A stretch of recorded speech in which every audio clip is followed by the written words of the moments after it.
veicular, portanto, essa é a movimentação aqui, o destaque do Correio do Centro da cidade. Muito bom, Valério Veig. Muito obrigado, Valério Veig, direto do centro da cidade. Nós vamos a Porto Alegre nesse momento. Estamos aí batendo um papo vamos bater um papo com o Jean Germani, ele que é da Money Market e conversa conosco nesse momento. Jean, muito bom dia. Bom dia, Fábio. Bom dia, tudo bem? Tudo tranquilo. Olha, e home office também pra ti aí, né, Jean? É verdade, tu pode ver aí pelo meu pano de fundo aqui, que eu tô trabalhando no meu escritório de casa. Pelo latido do cachorro também. Cachorro do vizinho latindo, daí eu vou fechar o vidro aqui, vamos ver se isola um pouco mais o som, mas... É uma nova prática para todos nós, né, Jean? Se adaptando, tem sido até bem tranquilo, né? Acostumando a trabalhar nesse modelo novo. Isso deve mexer com a vida das pessoas daqui para frente, as pessoas vão se acostumar com esse modelo novo. Eu acho que muita gente vai ficar em casa, hein? Eu acho que nós ganhamos tempo, nós ganhamos qualidade de trabalho. Claro que cada empresa é uma empresa diferente, tem umas que tu tem que ter, às vezes, o documento na mão, tu tem problema de sigilo que tu não pode botar o programa da empresa na rede. Tem coisas, né, Jean? Mas eu acho que é uma forma de a gente se adaptar, né, diferente. Nós estamos vendo algumas empresas de teleentrega, por exemplo, alguns amigos aqui que têm empresas de farmácia, de lanches, de restaurante em Camaquã, que estão surpresos com o mercado que se abriu para eles no trabalho de teleentrega, né? O mercado inteiro vai mudar e isso vai afetar até aqui para nós, mercado financeiro. Esse modelo que nos últimos anos vinha surgindo, chamado de coworking, em que bons negócios eram montados em espaços multiuso, a pessoa vai lá e aluga e utiliza de forma programada, né? Aluga por número de horas um espaço de empresa. Isso aí está começando a se desenvolver com mais força. Há poucos anos atrás, nasceu uma empresa nesse setor chamada WeWork, e eu acho que isso aí tende a ganhar uma força muito grande nesse novo modelo de trabalho do mundo todo. Claro que nós vamos ter que investir em segurança de tecnologia para evitar roubo de dados, mas se os cartórios já estão online, estava na hora de a gente também ficar. E eu acho que sempre tem uma oportunidade em toda crise, e no caso dessa crise aí, a gente aprender a trabalhar em casa, né? Eu fico imaginando também a necessidade que todos nós precisamos hoje do pessoal da teleentrega. Os motoboys, que a gente chama, né? Hoje se disputa a tapa o serviço de um motoboy. Antigamente estava sobrando, hoje está faltando no mercado, viu, já? Oportunidades, é isso aí. Sempre tem oportunidades. É muito legal. Deixa eu te contar um projeto que o pessoal do presídio aqui em Camaquã está fazendo, que graças à questão da necessidade, claro, em função da necessidade de máscaras e serviço de proteção, os apenados aqui do presídio de Camaquã, que é o presídio regional, estarão começando hoje a produção de máscaras que serão doadas de graça para pessoas carentes ou entidades que precisam, e está se promovendo a inclusão dessa turma, trabalhando dentro de uma sala do presídio, que ontem eu fui lá para conhecer, produzindo máscaras. Os presídios também lá de Lajeado, que eu vi ontem uma matéria muito legal, é uma oportunidade para outras pessoas que estavam fora do mercado, né, Jean? Poxa, que bacana isso, eu não tinha conhecimento, Vê como é bom a gente estar antenado na tua rádio, acompanhando aqui as notícias, não tinha noção disso, mas não tem nada melhor, vai dignificar mais a pessoa do que ela poder trabalhar e produzir seu próprio sustento, né? E assim, o legal do assunto do presídio aqui, que eles estão trabalhando numa informalidade, não é contratados por uma empresa, mas eles vão saber de que o trabalho deles vai proteger um monte de gente lá fora, né? Isso é uma coisa que sensibilizou. Um amigo meu me deu um toque, o pessoal do presídio assumiu, pegou. Os apenados vão ser 6 apenados ou 7 apenados que vão trabalhar nisso, o pessoal psicólogo, tá todo mundo envolvido, e eu acho que isso aí é uma coisa legal de a gente trazer. Bom, mercado novo, estamos iniciando o jogo de novo, né, Jean? Vamos botar assim, o que nós tínhamos até 15 de março era uma partida, e agora estamos iniciando uma nova partida, novo jogo. Como é que as pessoas que às vezes têm recursos, têm um rendimento, têm um imóvel que vendeu, o que fazer, Jean, nesse novo modelo de mercado que o mundo vive a partir de agora?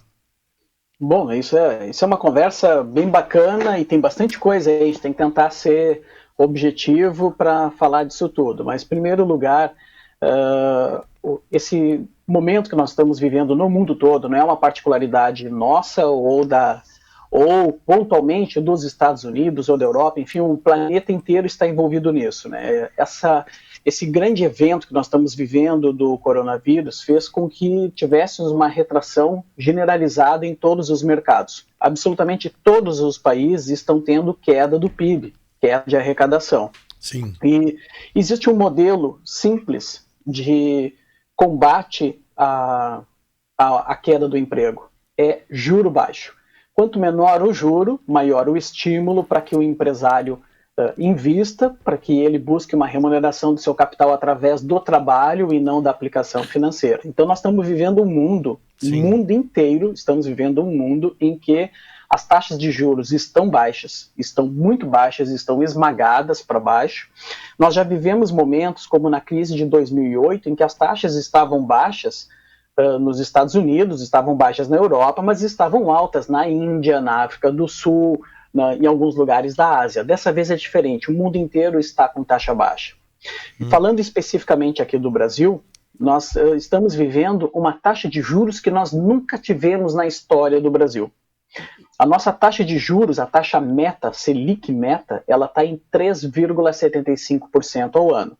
Essa é a meta que é estabelecida pelo Comitê de Política Monetária e que o Banco Central persegue para fazer a entrega de juros do mercado. Na semana que vem, na quarta-feira, nós teremos uma nova reunião do Copom, o Comitê de Política Monetária, e a aposta do mercado financeiro, através do consenso da maioria dos economistas que dirigem, que são os economistas-chefes de cada banco, fornecendo essa informação para o Banco Central, a aposta é de que nós teremos um corte na ordem de 50 pontos. O que significa cortar 50 pontos? Significa que essa nossa taxa de juros, que está em 3,75%, deverá vir para 3,25% ao ano. Essa é a proposta, essa é o que deve ser a taxa meta para o próximo período. Sim. Existe uma diferença entre a proposta e o mercado futuro. O mercado futuro, o juro no mercado, ele é um ser, entre aspas, um ser vivo, é um elemento vivo. Nós temos o juro de 2025, 2026, 2027. Então, o juro de 2020, 2021 está vindo para 3,25. Mas o juro para 2025, 2026, 2027, como eu mencionei, ele é superior. Então, nesse momento, a pessoa que fez uma liquidez, que está com disponibilidade de vender um imóvel, uma situação como tu mencionaste, é importante que ela converse com os agentes de mercado. Pode ser o seu banco, pode ser um agente de investimentos, como existe hoje dentro da XP Investimentos, a qual nós somos representantes, a Moneymark. Procure esses agentes de mercado financeiro e converse com eles para entender se o seu capital é um capital para um prazo mais longo. Se no passado eu me dispus a investir 2 anos esperando que houvesse uma construção, amadurecesse, virasse esse investimento de um terreno, virasse uma obra, virasse um edifício e fosse vendido, uma casa e fosse vendida, agora essa disponibilidade ela é de curto ou ela permanece de longo? Se ela permanece para longo prazo, existem taxas desse ser vivo, o juro do mercado futuro, existem taxas de 7%, 8% pré-fixada ao ano. Existem taxas que remuneram o investidor, uma combinação do IPCA, que é a inflação oficial brasileira, que atinge a maioria da população, a população de até 40 salários mínimos. Então, é uma combinação do IPCA mais uma taxa de juros fixa. Esta semana, no meio desse turbilhão, nós chegamos a ter no mercado financeiro IPCA mais 6% ao ano. Então, deixa eu só te interromper, eu acho que é importante a gente falar um pouquinho.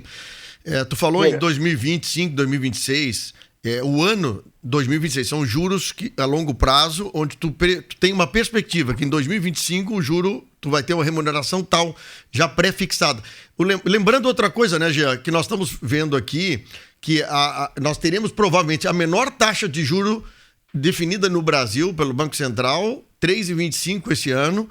A remuneração é baixa, então quem vivia ou quem tinha investimentos a curto, médio e longo prazo baseado sempre em PCA é irrisório o rendimento.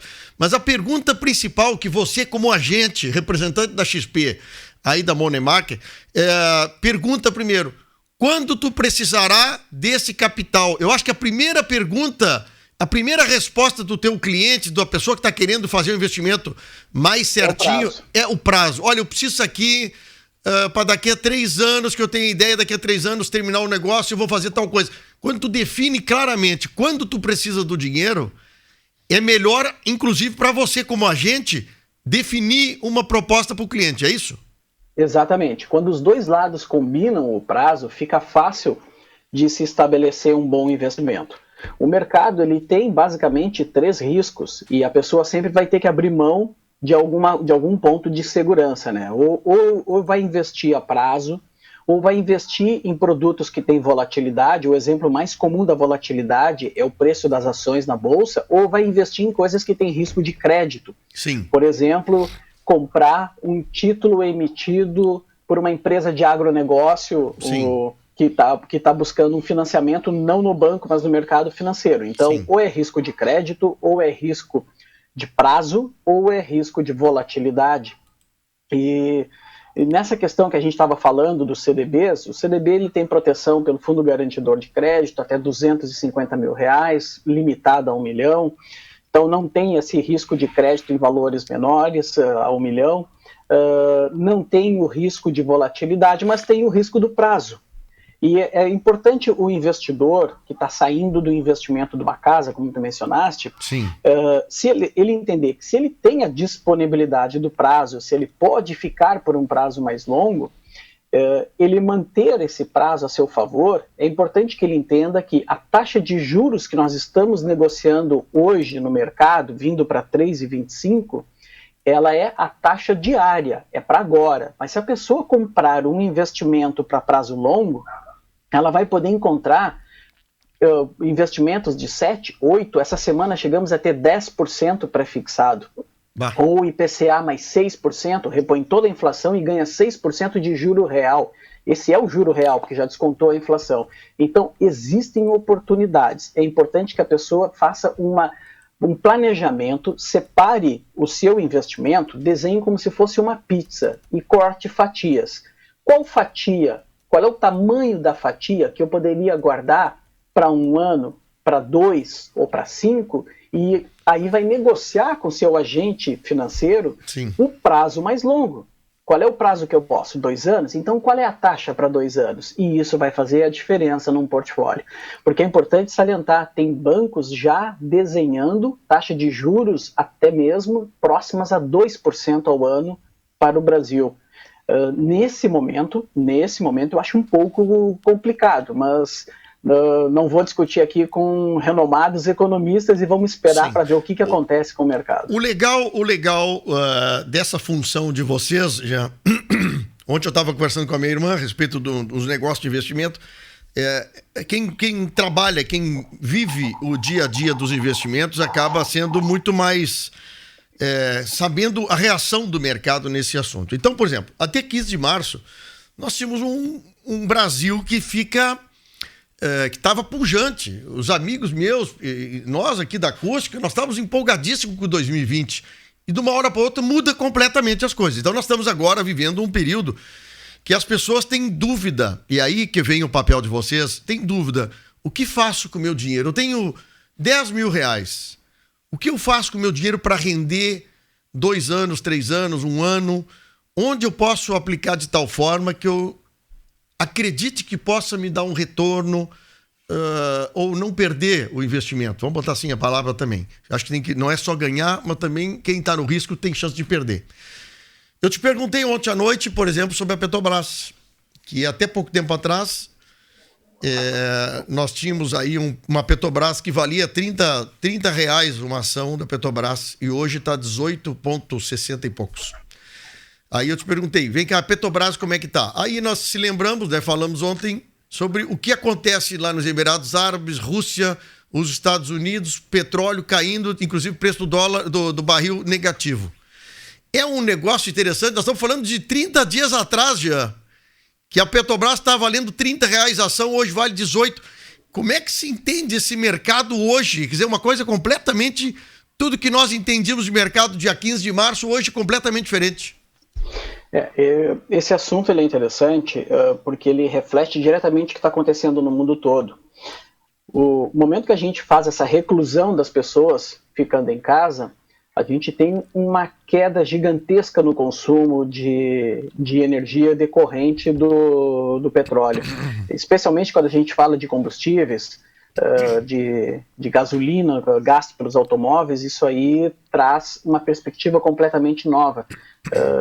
Nós estamos vivendo aqui um evento como se fosse um evento de guerra, em que as pessoas estão reclusas, em que a circulação está restrita, então o consumo de gasolina e aí a produção do petróleo para fazer a gasolina mudou completamente. Realmente a gente tinha aí uma perspectiva muito positiva para o Brasil e falando de mundo como um todo, e a queda do consumo dos combustíveis ocasionou a queda do preço do petróleo. Como a Petrobras é efetivamente uma empresa hoje focada em extração de petróleo para a venda desse óleo, nós não temos o foco no refino, a Petrobras tem como foco a extração e venda do petróleo.